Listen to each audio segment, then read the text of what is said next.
You need to fail fast, fail quickly to understand and to learn. Seeking failure is how you grow. This is actually how we learn. Of course, you need consequences. In school, when you make mistake, you are a failure. You have to fail. Then you get a lot of perfectionists or fake perfectionists. You're not defined by your failure. If you want to do something extraordinary, you need to put some extraordinary effort. So no, I'm grateful for every failure I've had. Whenever a mistake happens, we always have several choices. Everybody fails at some point. Why are you making these mistakes? How did you even get here? Hi, everybody. Welcome to another episode of the Work in Progress podcast, where Russian-American consultants living in Dubai talk about how to get ahead in work and in life more broadly. And today we're talking about overcoming failure. So with that, let's get started. So, Michael, here's the question. Do you have many failures at your work or in life? Do you have many? Yeah, we're going full on with the personal discovery here, personal disclosure. So do you have many failures that you remember from your work, from your life? Maybe they changed you somehow. My initial reaction was to say, no, of course not. I don't think anybody likes to admit failures, but of course I have, and I think everybody has at some point, right? So a few things jump out at me since we're on the topic of failure and how important it is. And there's two things in particular, one in my personal life, one in work. Do you want to hear both stories? You just want one story or what? Share whatever you want. Okay, fair enough. So from a work perspective, and again, the nature of our work, we're always working with different clients, right? Fast changing, dynamic from that perspective. But I was leading this initiative last year, started this new initiative. It was a global initiative and was trying to work with a major client here in the region. And I haven't had many issues in my career winning clients or building relationships or building some sort of initiative. It really hasn't been too challenging from my perspective. Up to that point. And I had spent most of last year engaging with this one client, very key to the initiative. And towards the very end of the initiative, they ended up, after agreeing to join it, actually pulled out at the last minute. Something I really hadn't dealt with before and wasn't sure, okay, how's that going to reflect on the wider initiative? How's that going to reflect on what's already been communicated to other clients? So that was a failure in many ways. That was a key part of the success of that initiative. So I think my reaction to that and addressing that failure was, you've got two options, right? Either you sort of give up and you either, don't continue with the initiative, you lose interest in it, you lose interest in engaging with that client, or you figure out what you need to do to be successful, not take it personally, but learn from it. So as much as I wanted to do the first part, which is, give up or, sort of sulk about it, the only solution and what I eventually did settle on was you need to learn from it. What was the issue and why didn't things work out with this one client? And it turns out that client was a type of client I hadn't dealt with before. The level of organization internally, number of internal stakeholders. It was more complex and dynamic than I'd been used to dealing with. So there was a lot of internal conversations between myself and colleagues. Okay, we really do want to work with these folks. Yes, this was a painful rejection, which we were counting on, which we had sort of put in the bag already. But essentially, we went back to the drawing board and said, this is where we went wrong. This is what they were looking for. And we just communicated directly with them to say, okay, things didn't work out. We're not taking it personally. We're not going to sulk about it or anything else. We just want to improve. We're just focused on achieving the mutual goal, which is we want to work together and build value together. And sure enough, that failure, which was, again, painful and risked harming the initiative I was working on and a number of active client projects, we overcame that this year, and now we're working very close with that one client. And that was, I thought, a great example professionally that I've had where it was a clear failure, but where I feel like I learned a lot from that experience. And now it's leading to, again, actually one of the stronger client relationships I now have in only a year's time. So that was something that I think how you process failure, how you deal with it, is so critical, and most important, it's how you learn and overcome it. So that was a big one. That's very interesting. You just mentioned several points. I really want to highlight this. First, you said we didn't take it personally. Super important whenever it comes to failure, whenever it comes to mistake. This is if a failure, not you are a failure. Never take it personally. This is very important. Second, you said we tried to figure out and we learned a lot from that. Again, great. This is actually how we learn. And it's sad that the schools and parents, they teach us the otherwise. Like in school, when you make mistake, you are a failure. Like I remember when I was a kid in my, I don't know, first grades, actually leaving like till the end of the school. Every time you get something less than 4 out of 5, like in Russia we had the 5 grades. Yeah, we had the 5 grade system. Like every time you get something less than 4 out of 5, first the teacher would look at you like, well, you're a failure, and then of course at home as well. Actually, like personal story, with my mom, even we had the sort of a deal, a sort of agreement that she bought me a computer when I was like 10 or 11. It was my first computer where I could play my video games and so on.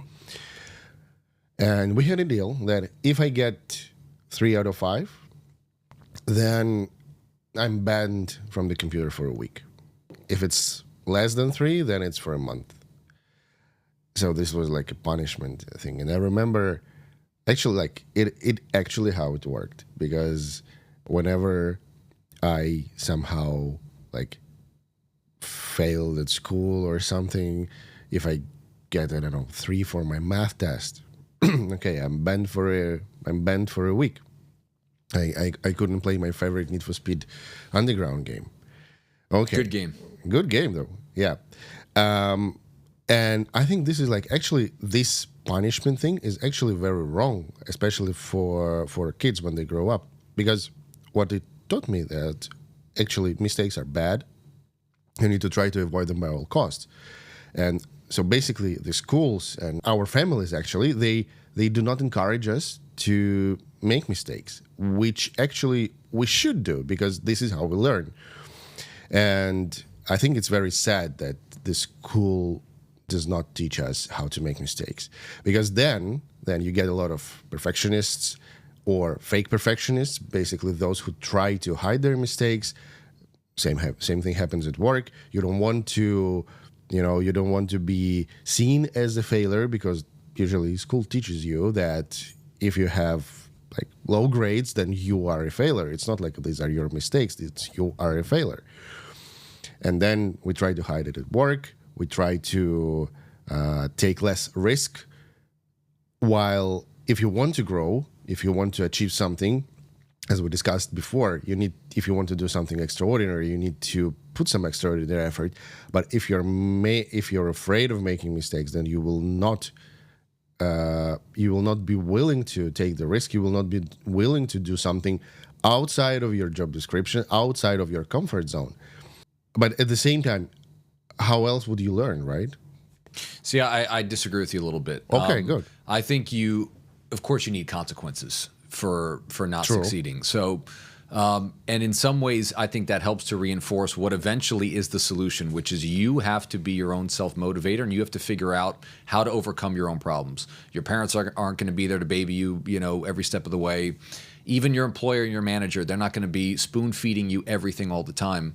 So building that, fear of failure is in some ways good. Now, where I totally agree with you is it can't be debilitating, and it can't prevent you from attempting things. So obviously, if you fail on a test or you don't do well in a class, I mean, that's because probably you didn't put the effort in, which is a bad thing, and you should probably be punished or rewarded accordingly. But I think the biggest thing that people fall into, and to your point, what we can get into if you're a perfectionist or anything else, is you stop making the effort. You don't want to appear as if you fail. There's that pride element. There's those type of things that can hold you back. And I don't know about you, but I think the best learning experiences, the most personal development and growth is when you fail. You have to fail. That's part of the process. Some of the most famous and successful people all go through that process. We were talking about it the other day. Someone like Steve Jobs created one of the most innovative, biggest companies in the world. He got fired from the company he created. Yet he came back, learned from that, and ended up bringing the company to new heights, right? Michael Jordan, I like to talk about Michael Jordan, as you know, failed how many countless times before eventually they got over the hump. And I think the biggest thing people fail to do now, and we talked about it, whether it's work culture and avoiding responsibility or avoiding, getting too invested in their career, people also try to avoid putting themselves out there. And that goes for everything. It's not even just work. It's relationships, it's personal life, it's hobbies, whatever the case. But I firmly believe, even the story I just told, had I not gone through that process, I would have no idea how to run an initiative like we have now, which is really successful, and which now, again, we're working with that same client. If you are either too afraid to make the attempt, you'll never get there. And if you fail and give up, well, that's also the end of it. So I think people have to internalize, as you said, you're not defined by your failure. It's how you respond to it. And that response and learning is the most important thing. That's the only way you grow. That is the solution to so many. And again, it goes beyond career. It's personal. It's habits you have. So no, I'm grateful for every failure I've had, and there's been plenty of other ones. I think they're great. And the whole point is, it's about how you approach it. Yeah. Do you learn from it? That's it. I think this is very, very important to always, again, we don't know it from school, we don't know it from our childhood, but I think when we grow up, we understand that it's very important. And I want to highlight this. It's very important to reflect and to process these mistakes, to process the failures, and to understand why this has happened and what you're going to do about it. Because whenever a mistake happens, we always have several choices. The first one, do nothing, right? Okay, it happened. So probably it will happen again if you do nothing. Second choice is, okay, what are the lessons learned? So what I can take out of this, what I can take moving forward. This is second approach. The third approach is, oh, this happened. It means that I am a failure, and I'm gonna live in this failure, with the shadow of this failure, with this, like within this mistake, within this bubble of mistakes, and it will tell me that, okay, actually I should not do anything, or I should do anything in order to avoid any other mistakes. Three options. So when have you gone through something like that? I mean, obviously you have, but there is an interesting story. When I think it was my first year in consulting when I just joined, and we had I had a task to analyze the results of the assessment of 500 people of the client, and I needed to run some calculations, and I couldn't figure it out. I tried to Google it. I tried to work with build some Excel formulas. It just didn't work. And then the manager told me yeah, you need to have this software package installed, and then you need to run this statistics model. You will figure it out in that case. Okay, can you show me how to do this? No, I'm too busy. Okay, then I was trying to figure it out on my own, and I couldn't find it. Okay, then I asked my manager again, and she said, yeah, everyone in the team knows that because they graduated from they learned statistics in the university, and you obviously didn't. Okay, you don't know that, but okay, and you obviously didn't. So ask them; they all know it. I went to the team. I asked every single one of them. Nobody had any clue about this. Nobody knew how to do this. Nobody knew about this software. Nothing. Okay. Eventually, I figured it out without this package. But then it took me significantly longer to deliver the results. And then I had a chat with the partner of this practice, and she said, "How did you even get here? Why are you making these mistakes? How did you even get here?" I'm like, "Well, I'm here for 4 months already.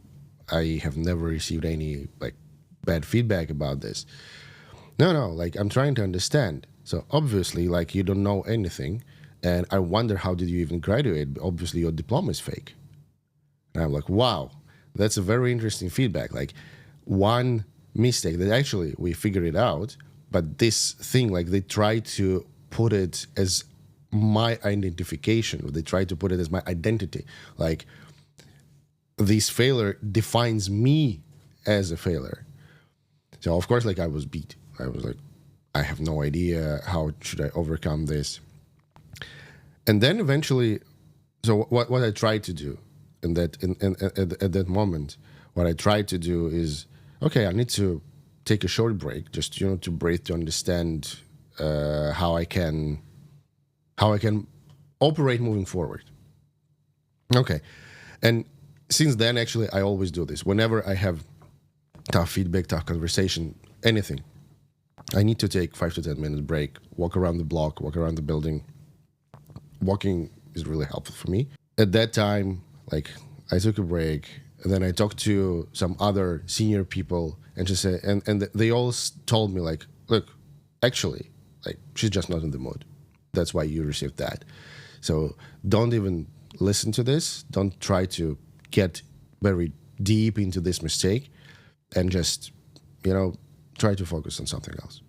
Okay, so eventually I overcame this. That was all right.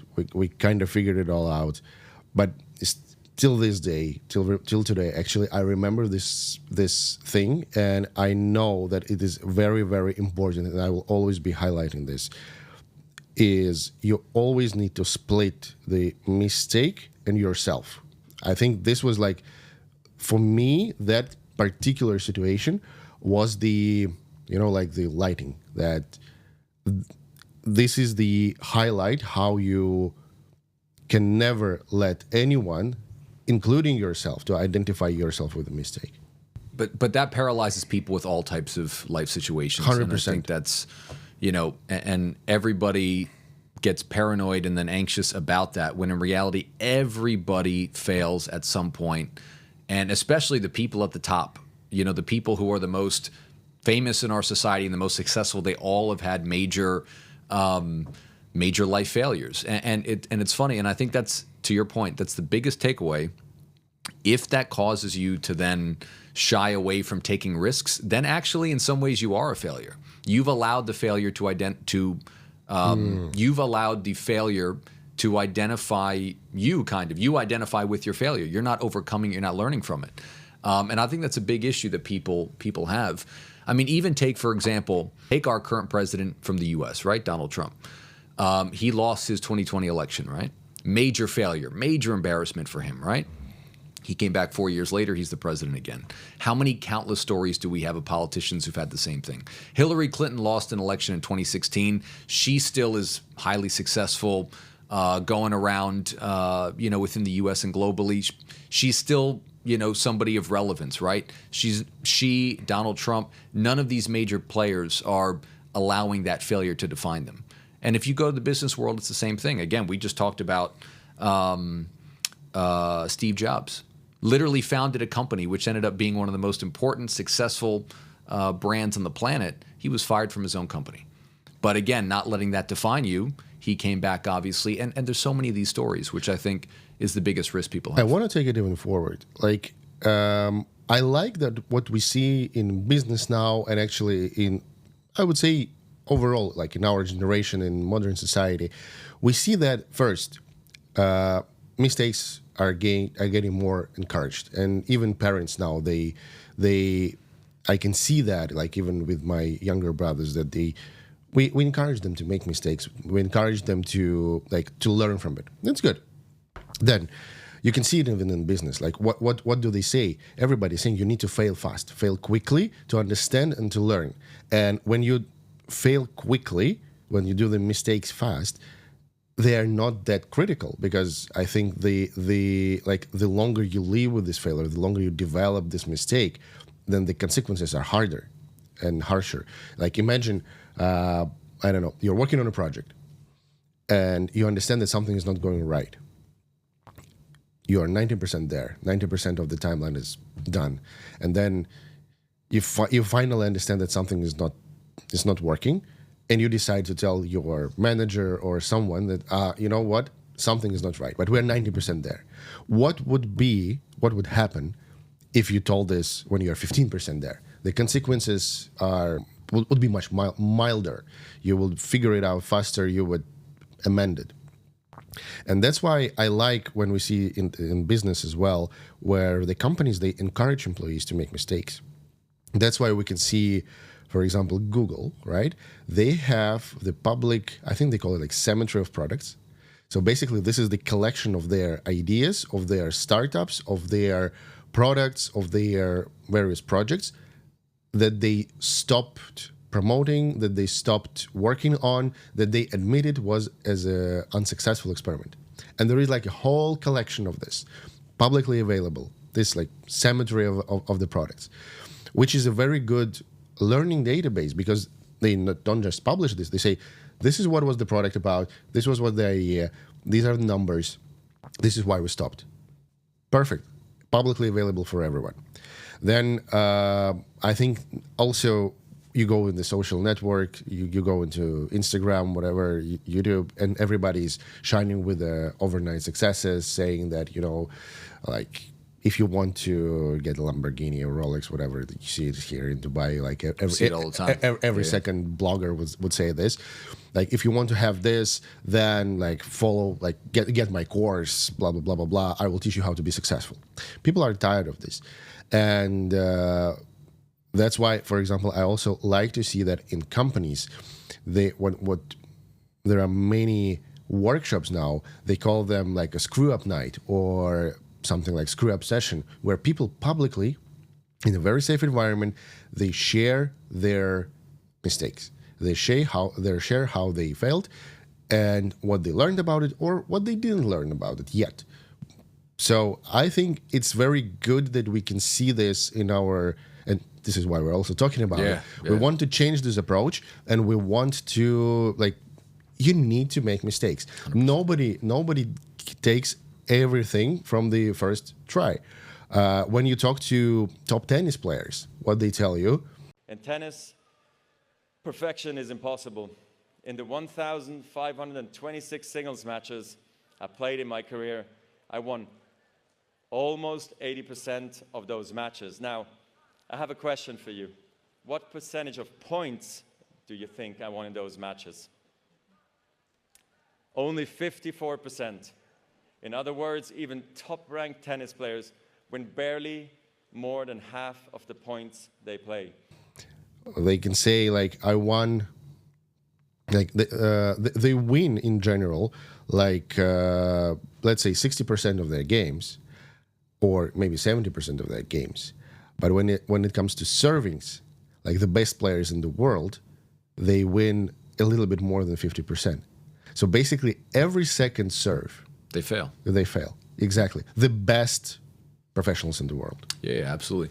And I think that's the key thing. I think it's a key roadblock to success if people are fear failure. Instead, they should actually welcome failure. I think is very important. Seek failure. Seeking failure is how you grow.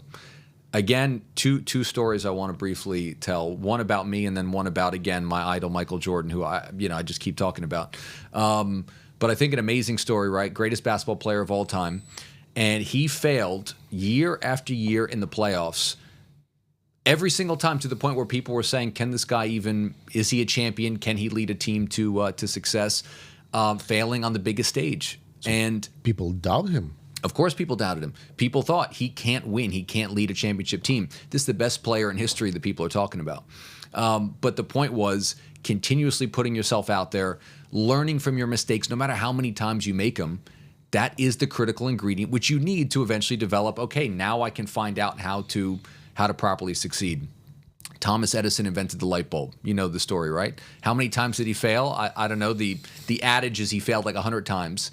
But then it just took the 101st time or however many attempts, and then he built the freaking light bulb, right? What was the famous phrase? He said, like, I didn't find the one way, I found 10,000 ways that didn't work. Right. And then eventually, but that's the point, is seeking failure and putting yourself out there. So one more personal story from me, and I don't want to go into too much detail about it, but it was in investing. You know the story. I had started investing a couple years ago, right, during COVID, and I made some good money at that time. Not crypto or any of this nonsense.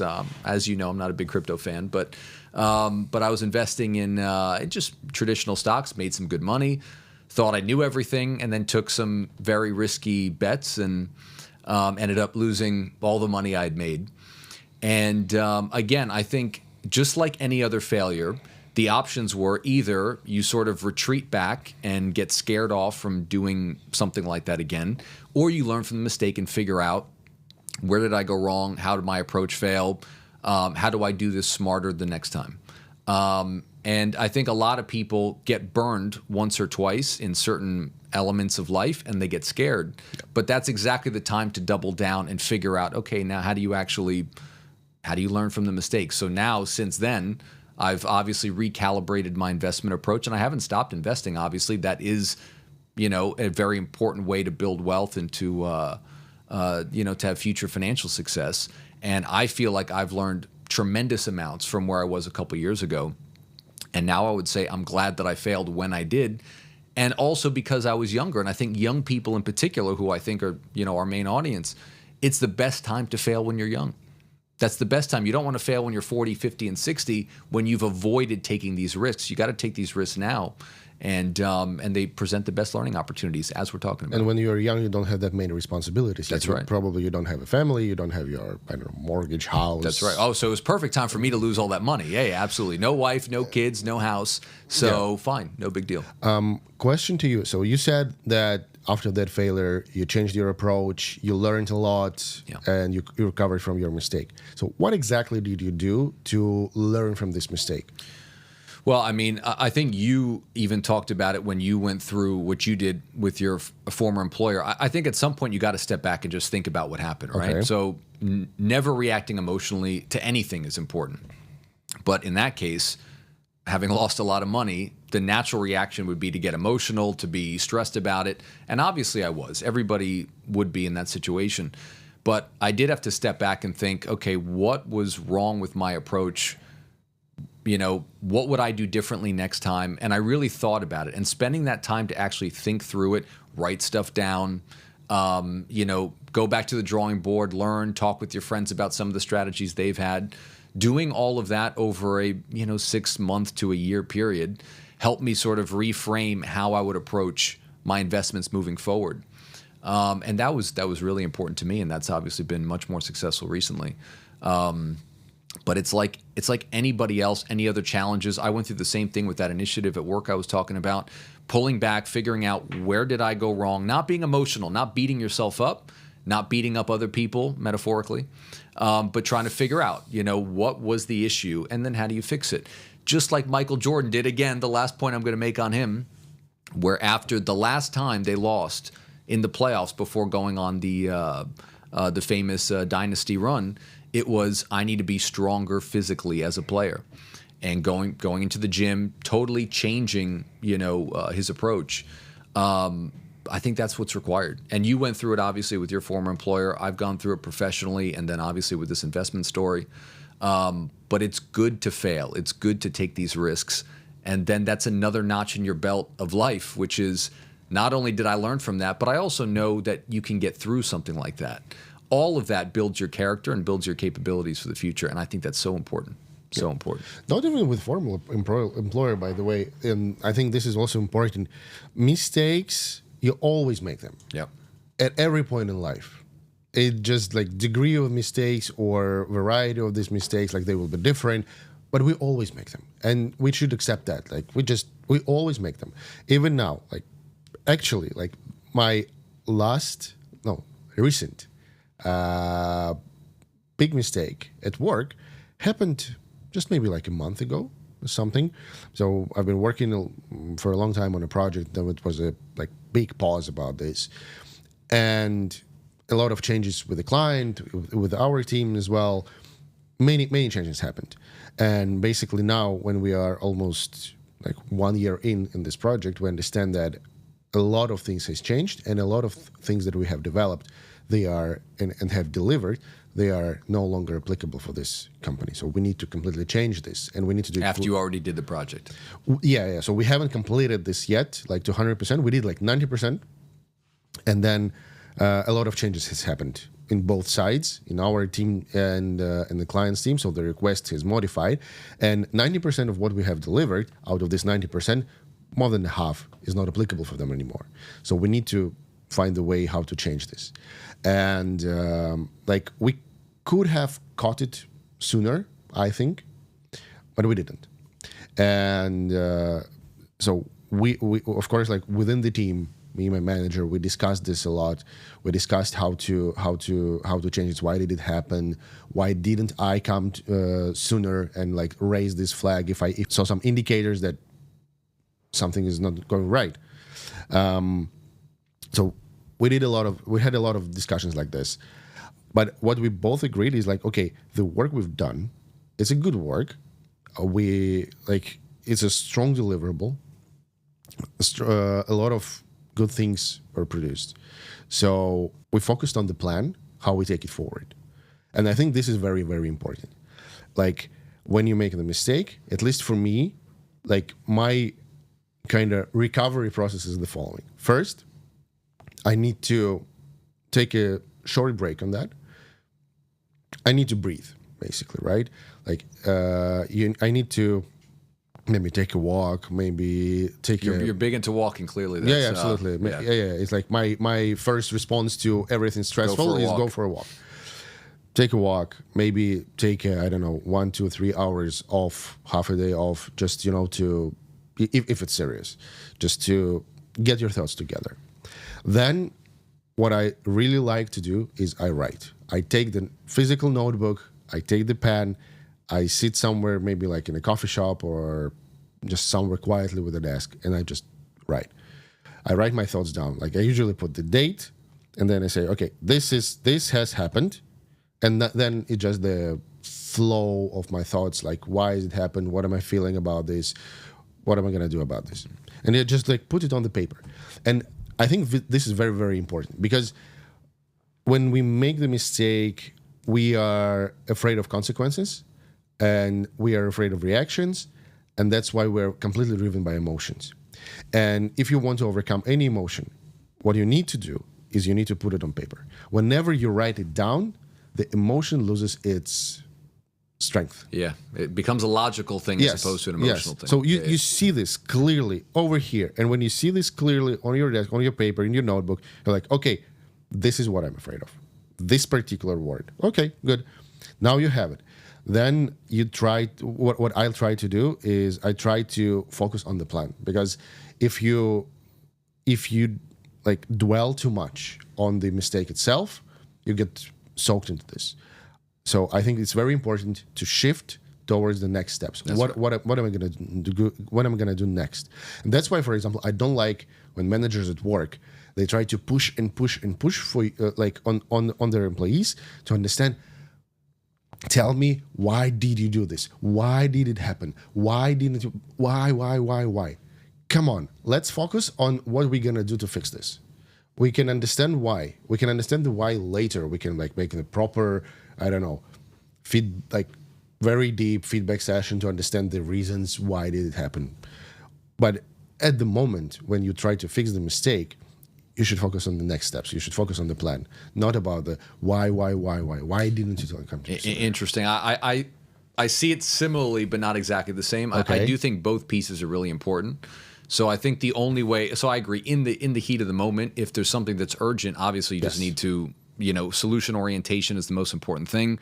What's the next step? How do we fix it? Yeah, I totally agree. But I think the reflection period is very important. 100%. So to that point, as long as you're saying not to disregard it, but I think that process, and you talked about it, whether it's writing things down, going for a walk, whatever the case is, everybody has a different approach.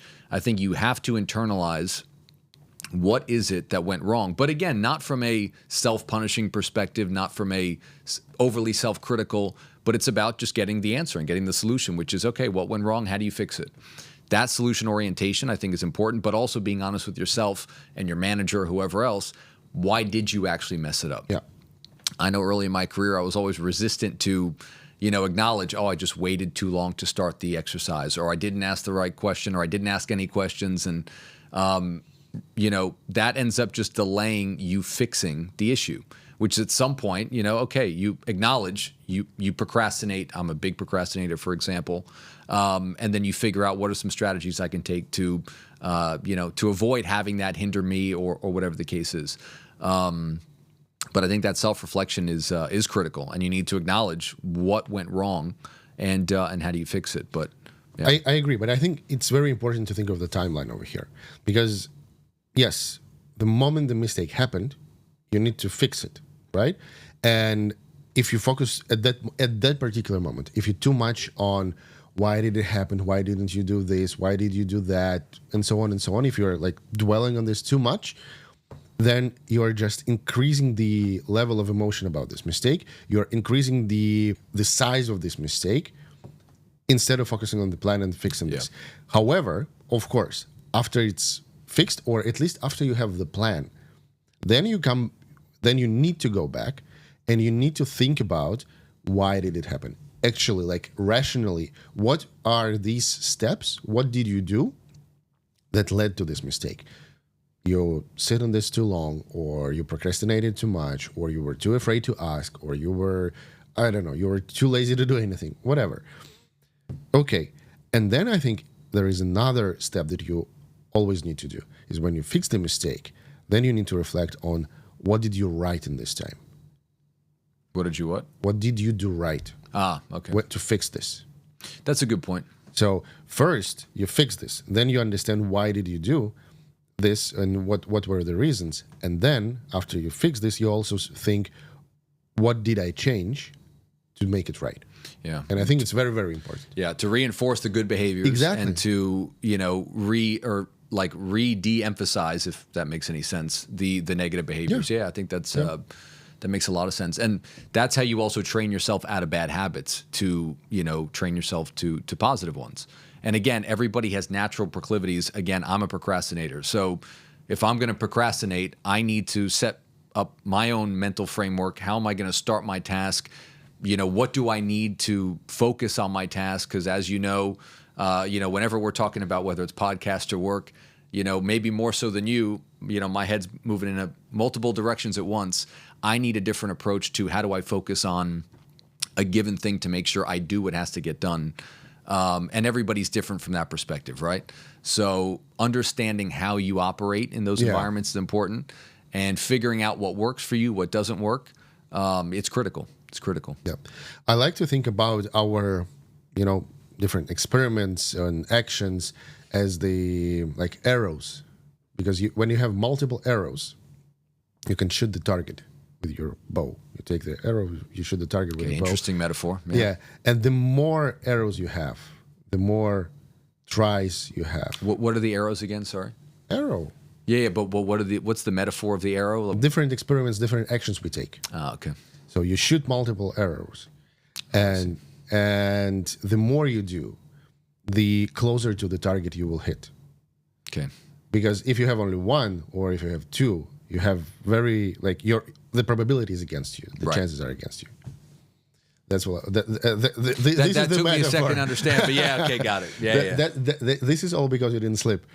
That's true, because I was working to the point about failure in our last 2 weeks ago episode. Exactly, that's true. So I think one of the key takeaways I want to highlight for our audience and for us as well is first, we should not be afraid of making mistakes, because this is natural. This is very natural to people. I think for people, it's unnatural not to make any mistakes. We always, this is how evolution works. True. Because for trial and error, whatever worked, stayed. Whatever didn't work, disappeared. That's it. That's how evolution works. Then, so if you want to move forward, you need to make mistakes and fail fast. Then I think what else I want to highlight is whenever you feel that you've done something wrong, you always need to reflect on that. First, you need to give yourself a break, because you need to decrease the degree of the emotion. You need to give yourself a break. You need to take care of yourself. Then you need to reflect on what happened. Logically, Yes. not emotionally. Yeah. Yes. Emotionally, like you can cry about this, but this will not help. Right. Or you can be super angry about this, but this will not help. That's why you need to take the break to write it down, to take the power from emotions. Then you need to focus on the plan. And I think this is very, very important also for the team leaders, those who lead their employees, is always look forward rather than dwell too much on the past. And also, to your point, and I think very, very important, and I read it in HBR as well, I think in the Harvard Business Review, it was the article about this, that one of the worst behavior for the manager is to completely disregard the mistake. Like, for example, you just finished the project and it didn't go well. Or you finished the quarter and you know that the targets are not there, your performance is not there, and you still come to the team, like, super positive, shining, and saying, guys, like, everything's perfect, we'll just move forward. And you completely disregard the mistake, you completely disregard some negative results. And first, team will understand that you are fake. And second is then the bad news, if you bring them later, they will be more surprising. People will not be ready. So disregarding is never an option as well. As you also mentioned, that you should not disregard the mistake completely, because you also need to think about it and you need to think about the consequences. Okay, so break, write it down, focus on the plan. Go for a walk if you're Vlad. Of course, go for a walk. It's my break. And then as well, look back for reflection to understand why this happened and what you did differently in order to fix that. And I want to add one more point to that, because the process I totally agree with, obviously, and we've been talking about the process for the entire episode, but I think people have to internalize. Again, our direction with the audience is to people who want to be high performers in their organizations, in life, whatever the case is. Seek opportunities where you can fail. Oh, that's amazing. That's very important. If you have an opportunity, hey, who wants to do this public speaking event for the company, this engagement? Maybe you're not comfortable. Maybe you're not used to it. Raise your hand, make an effort. And if you fail, so what? Learn from it, because you'll come back 10 times better after that. I think having those opportunities and putting yourself out there is critical, because, again, nobody remembers the failures as soon as you start succeeding. It's as simple as that. Nobody remembers, again, I said last time I was going to mention Michael Jordan. I'll do it one more time. Nobody remembers all the losses. They remember all the wins. But you have to lose to get to the wins. So I think it's so important for people. Put yourself out there. Be willing to take a risk. And if you fall on your face, so what? Just get back up. Figure out how to not do it the next time. So taking that with everything you said about the process, I think is critical. And if you do that, you're already beating 90% of people. Yep. And as you said before, everybody loves the comeback story. Absolutely. Right? Absolutely. Like, just whenever you fail and you fix this, you always have a great story to tell it to your friends, to your colleagues, to your 100%. to your future employers as well, that, okay, this is what I did wrong. This is how I recovered. This is who I am now. Perfect. Like, now I'm a success because of that failure. Yep. So that's what I learned. And to that point, by the way, I think, this very common question at any job interview, like, what is your weakness? Or tell me, what did you do wrong? Like, something like that. I think the worst answer one can give is, I don't have any. I didn't do anything wrong. I never receive any negative feedback. I don't have any weaknesses. Because that's just not true, and it means that you have never reflected on that, or you're just fake. Yeah. Well, I think that it's two issues to your point. Either, you're just lying and you haven't gone through that process to internalize and understand and overcome it, or you've never put yourself out there. Either way, it's bad. Exactly. Either way, it's bad. You have to be willing to put yourself out there. And again, name me a famous, successful person, anybody at the top of their career or the top of their profession or anything, and every single person has a major failure. At least one, probably multiple. It's a critical piece of success. So actually, when people want to be successful, it's important. Seek out failure.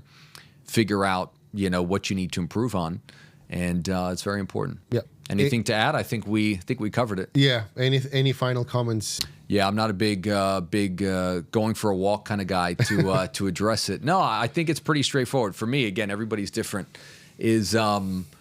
Just think about it for a second. What went wrong? Honestly, I think most of us know what went wrong pretty quickly. So don't be emotional about it. What was the issue? And be honest with yourself. That's the most important thing. When I procrastinate, I used to kind of try to avoid it or no, it wasn't my fault. No. It's always your fault when something doesn't go well, even if other people might also have some blame. But accept the blame, figure out what went wrong. And again, it doesn't take long. I waited too long to start that. I didn't ask any questions. And that's it. And then learn for the next time you have to do it differently. That's it. I think it's simple, but I think you hit the nail on the head. You can't be emotional about it. Yeah. Don't beat yourself up.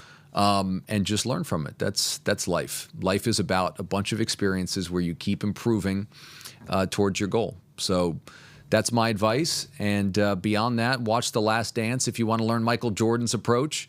And that'd be my advice. Good. I like that in every episode we recommend something for people to watch, to read, or just some additional content, which is great. So for this one, let's take The Last Dance. Problem is, I keep talking about The Last Dance, so maybe that's fine. not as diverse or interesting. But